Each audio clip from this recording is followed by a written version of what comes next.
गोरखहल एक खूबसूरत और हुसैन मकाम है जो सतन समंदर से 5,600 फुट बुलंद है। सर्दियों में बर्फबारी होती है और गर्मियों में भी इतनी सर्दी होती है कि लोगों को गर्म कपड़े पहनने पड़ते हैं। इस वक्त इसे बड़े पैमाने पर डेवलप करने और सिंध के अजीम अलशान सियाहती मरकज़ में तब्दील करने का प्रोग्राम था। वो इस वक्त भी बहुत खूबसूरत इलाका था। वहाँ न कोई सड़क थी और न होटल और न ही रेस्ट हाउस। कहने का मकसद यह है कि वहाँ मई जून में सर्दी होती है। गोरखहल स्टेशन दादो के शुमाल मगरिब में 94 किलोमीटर दूर कैरथल पहाड़ों में वाक़ है और कराची से 423 किलोमीटर दूर है। सड़क के रास्ते वहाँ पहुँचने में तकरीबन 8 घंटे लगते हैं। अब वहाँ हज़ारों सयाह हर साल जाते हैं। गोरख बराहवी ज़बान का लफ्ज़ है। गोरख के मानी भेड़िए के। इस हल स्टेशन की तारीख़ और दीगर उमूर के बारे में मुख्तलिफ़ किस्म की बातें फैली हुई हैं। ये कहा जाता है कि बरसा बरस कबल एक हिंदू जोगी श्री गोरखनाथ जी उन पहाड़ों और इस इलाके में काफ़ी अरसे रहे थे। संस्कृत के एक माहिर नंदू के मुताबिक गोरख संस्कृत का लफ्ज़ है जिसके मानी चरवाहा है।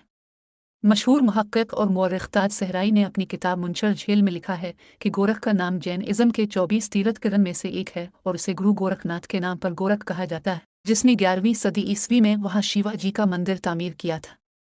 ताज मजीद लिखता है कि तकसीम हिंद से कबल हिंदू यात्री और योगी तीर्थ कोम जाते हुए इस पहाड़ी चोटी पर आया करते थे। एक पहाड़ी चोटी पर चश्मे के करीब एक छोटा सा मंदिर है। हिंदू इस मंदिर और चश्मे की जियारत करने आते और पूजा पाठ किया करते थे।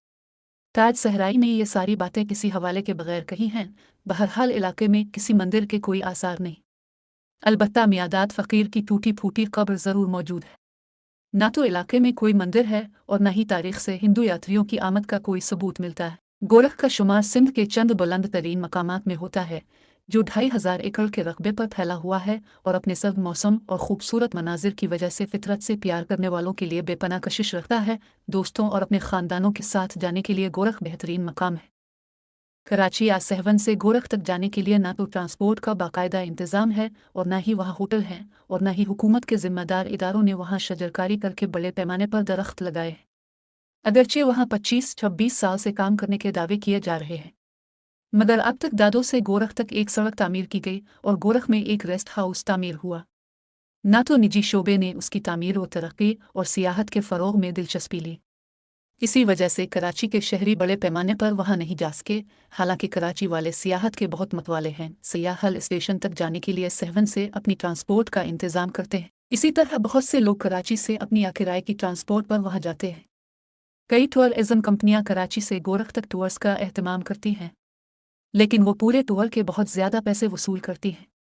गोरखहल स्टेशन में लोग रातों में अलाव रोशन करके मौसीकी वगैरह से लुत्फ़ अंदोज़ होते हैं। गोरखहल से कबल आखिरी कस्बा वाहिपा नदी है जो कैरथल पहाड़ी सिलसिले के दामन में वाक़ है। कैरथल पहाड़ के सिंध में वाक़ सिलसिले में सतह समंदर से 5,500 फुट बुलंद बहुत सी चोटियाँ हैं और 7,000 फुट बुलंद शदुनूर शाह की चोटी की दरियाफ्त से कबल कुत्तेजी कब्र नाम की चोटी सबसे बुलंद थी, यानी 6,850 फुट 6,850। अब ये सिंध को दूसरी बुलंद तरीन चोटी है।